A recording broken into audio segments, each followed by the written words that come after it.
Okay, तो आ गए फिर से. कैसे हो आप लोग? तर पुन्हा एकदा आपल्या क्लासमध्ये सर्वांचं स्वागत आहे. पार्ट ऑफ स्पीचची सिरीज आपण सुरू केलेली, त्याच्यामध्ये नाउन बघितलं आपण, त्यानंतर प्रोनाउन बघितलं आणि आजच्या क्लासमध्ये आपण बघणार आहोत ऍडजेक्टिव्ह. करेक्ट, विशेषण. ऍडजेक्टिव्ह म्हणजेच काय मग? विशेषण. आता ऍडजेक्टिव्ह कशाला म्हणायचं सांगा मला सगळ्यात आधी. कशाला म्हणायचं रे ऍडजेक्टिव्ह? आता मराठीमध्ये आपण त्याला काय म्हणतो? विशेषण. हो की नाही? जसं की आपला मित्र हा काय असतो? आपला विशेषण असतो. हो की नाही? आपल्याविषयीची सगळी माहिती त्याला माहिती असते. हो की नाही? कोणी जर विचारलं अरे तुझा मित्र खूप छान आहे, तो म्हणतो अरे तो अरे. हो की नाही? आपल्याविषयीची सगळी माहिती त्याच्याकडे असते, म्हणजे तो आपला काय विशेषणच आहे. हो की नाही? म्हणजे काय विशेषण? म्हणजे काय की नाउन किंवा प्रोनाउन विषयी विशेष माहिती सांगणारा शब्द म्हणजेच काय? प्रोनाउन. मग इंग्लिशमध्ये जर आपल्याला डेफिनेशन जर त्याची द्यायची म्हटली तर आपण काय म्हणलो? A word which gives more information about noun or pronoun that is called adjective.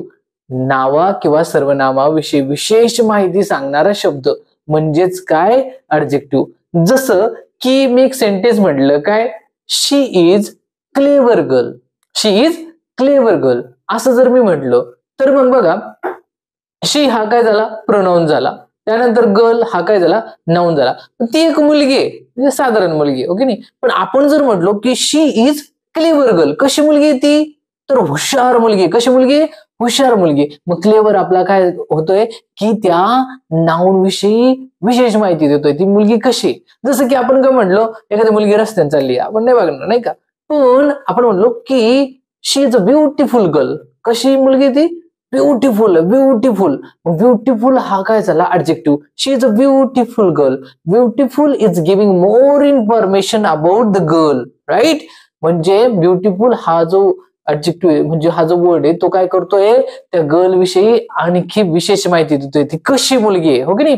त्यानंतर आपण काय म्हटलो की Virat is the best player in the world. आता याच्यामध्ये विशेषण काय सांगताय बरं? Virat is a player. हो नाही? Virat is a player. पण कसा प्लेयर आहे विराट? बेस्ट प्लेयर आहे. कसा आहे? Best player. म्हणजे बेस्ट हा सुद्धा काय होतो? ऍडजेक्टिव्ह होतो. त्यानंतर आपण काय म्हणतो? टीना इज अँग्री. टीना नावाची एक मुलगी आहे आणि ती कशी आहे? तिला खूप राग आलेला आहे. आपण काय म्हणतो? टीना इज अँग्री. म्हणजे तिच्याविषयी माहिती सांगणारा शब्द कोणता आहे मग? अँग्री. काय? अँग्री. Tina is angry. तिच्याविषयी माहिती सांगतोय हा अँग्री शब्द. म्हणजे ऍडजेक्टिव्ह म्हणजेच काय? असा शब्द जो काय करतोय? नाउन विषयी सुद्धा माहिती सांगतोय आणि प्रोनाउन विषयी सुद्धा विशेष माहिती सांगतोय. ते कसे आहेत? तर जसं की मी म्हणलो I have 25 books. I have books. माझ्याकडे बुक आहेत, माझ्याकडे पुस्तके आहेत. पण माझ्याकडे किती पुस्तके आहेत? I have 25 books. म्हणजे जो 25 हा जो नंबर आहे ना, तो काय करतोय? त्या बुक्स विषयी माहिती सांगतोय. किती बुक्स आहेत? तर 25 बुक्स आहेत. माझ्याकडे 25 बुक्स आहेत. म्हणजे विशेषण आपण कशाला म्हणतो? की जो शब्द काय करतोय? नाउन किंवा प्रोनाउन विषयी विशेष माहिती सांगतोय. आता इथं नाउन कोणता आहे मग? बुक. मग त्यालाच आपण काय करतोय? डिस्क्राईब करतोय. हो की नाही? 25 ने. हो की नाही? त्यानंतर मी एक सेंटेन्स बनवलं, आय हॅव रेड बाईक. माझ्याकडे लाल रंगाची बाईक आहे. Red bike. मग आता मला सांगा विशेषण काय झालं रे? स्टॉप करा आणि कमेंट करा.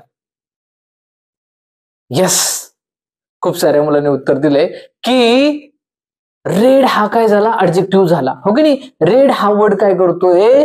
त्या बाईक या नाउन विषयी काय करतोय? विशेष माहिती सांगतोय आणि त्यालाच आपण काय म्हणणार? ऍडजेक्टिव्ह म्हणतात. खूप अवघड आहे का रे? विशेषण म्हणजे खूप अवघड आहे का? ऍडजेक्टिव्ह म्हणजे खूप अवघड आहे का?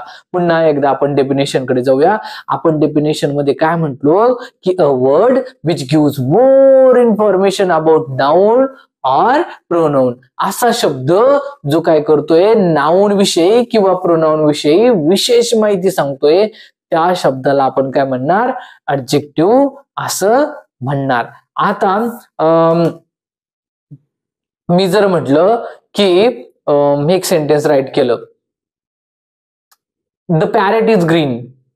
आता या सेंटेन्स मध्ये ऍडजेक्टिव्ह कोणता होईल?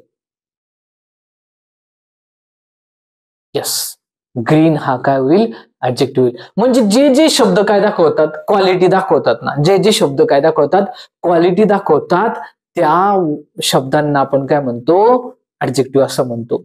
ओके नाही. जसं की गुड, बेटर, बेस्ट. ओके नाही. तर आपण ती पोम रीड केलेली असेल, good, better, best, never, let it rest. Okay नाही. ही जी पोएम आहे त्याच्यामध्ये काय ऍडजेक्टिव्ह वापरलेले. आणि नेहमी आपल्याला कोणाची जर स्तुती करायची असेल, ओके नाही, तर आपल्याला काय करावं लागतं, ऍडजेक्टिव्हचा वापर करावा लागतो. जर कोणाला ऍडजेक्टिव्ह समजलं नसेल तर कमेंट करा. आय होप तुम्हाला या व्हिडिओच्या माध्यमातून ऍडजेक्टिव्ह विषयी माहिती मिळालेली असेल. आणि कोणी जर मागचे व्हिडिओ जर बघितलेले नसतील, कोणाला जर नाउन किंवा प्रोनाउन म्हणजेच माहिती नसेल, तर डिस्क्रिप्शन मध्ये लिंक दिलेली आहे, तिथं त्या लिंकला क्लिक करायचं आणि तो व्हिडिओ बघायचा आहे. Thank you so much for watching. Have a good day.